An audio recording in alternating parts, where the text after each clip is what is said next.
I talk about my diet and how I lost 110 pounds with diet because I'm a diet guy. But what did I do for activity? Like, what did I do? You want to know the lion's share of what I did? I walked. Doesn't mean I didn't lift, doesn't mean I didn't run, doesn't mean I didn't do other things. But the large majority of my activity was walking, simply walking.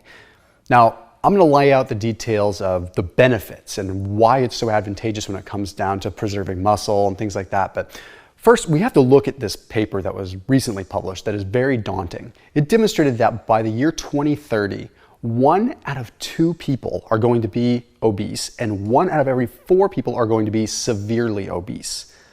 Okay, that is a dangerous path that we are walking towards, no pun intended. Okay.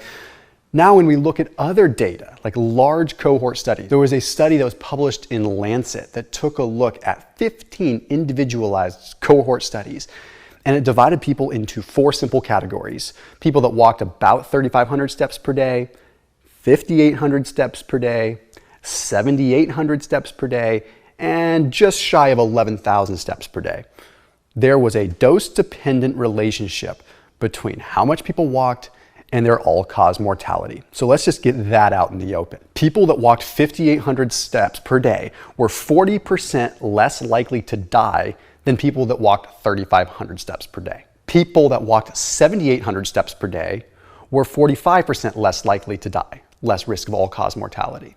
Okay, people that walked close to 11,000 steps per day, 53% less risk in all-cause mortality compared to the 3,500 step group.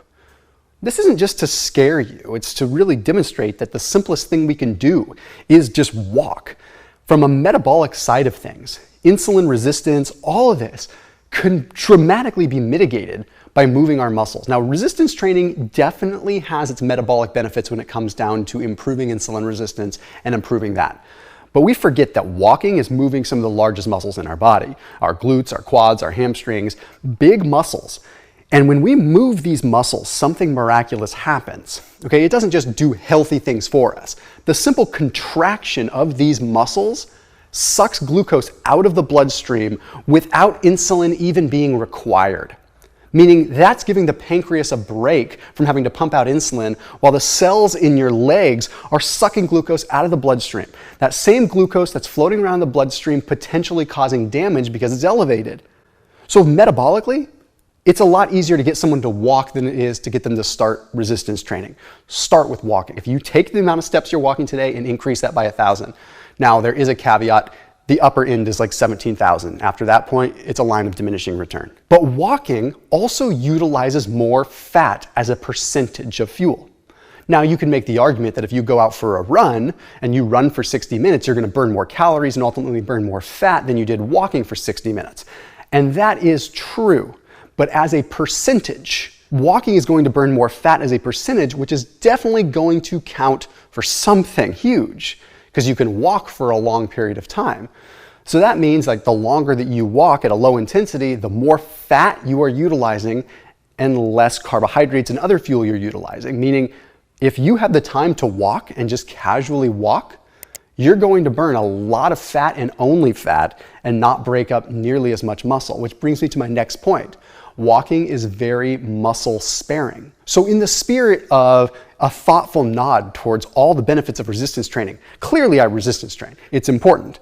But in the spirit of that, how do we preserve that much muscle mass? The next reason is simple. It's non-concussive. It does not beat up your joints the way other things do. Do not get me wrong, I love hard things. I sprint a lot, I do intense cardio a lot, I do metcons, I do it all. But again, if you were to look at my workout paradigm, say, what does Thomas spend the most of his time doing? The bulk of my active time is just walking. Because if I were spending the bulk of my active time running, I probably wouldn't have the joints that I have now. Okay, so being able to walk is good for muscle preservation, but it's also good for sparing your joints. It's sustainable, and that really, really counts for something. And the last piece is it allows you to get the natural other things that need to come into your life. Vitamin D, sun exposure, low light gazing, all these things that affect our brain and affect our neurochemistry. That if we are segmenting our workout life and our regular life a bunch, then we don't get that. because then we're compartmentalizing, we're having to spend all this extra time. Walking allows us to get it all done in one simple place. Go out for a walk, take your phone calls on a walk. Go out on a walk, take your dogs for a walk. Whatever you need to do, you can get your sunlight, you can get your low light gazing, which affects your sleep, you can get the metabolic effect, you can get the fat burning effect, you can get the glucose modulation effect, and you can get the angiogenesis effect that's probably going to make you stronger in the weight room as well. I think some of the things he mentioned here is hugely important. The benefits of hiking, say, in nature and in beautiful places has extremely powerful effect on a person's mood and on the development of children, and just in delighting and being inspired and in awe with nature. The other thing, as he said, is you can do many things while you're walking. You can do your prayer time, your Bible study time. You can work. You can work on your phone, return calls, or send WhatsApps, send emails. I think the power of doing an exercise, but being able to do things with your family, with your dogs, your Bible study, your prayer, and work makes walking so powerful, because if you only had gym time, you can't do those other things there.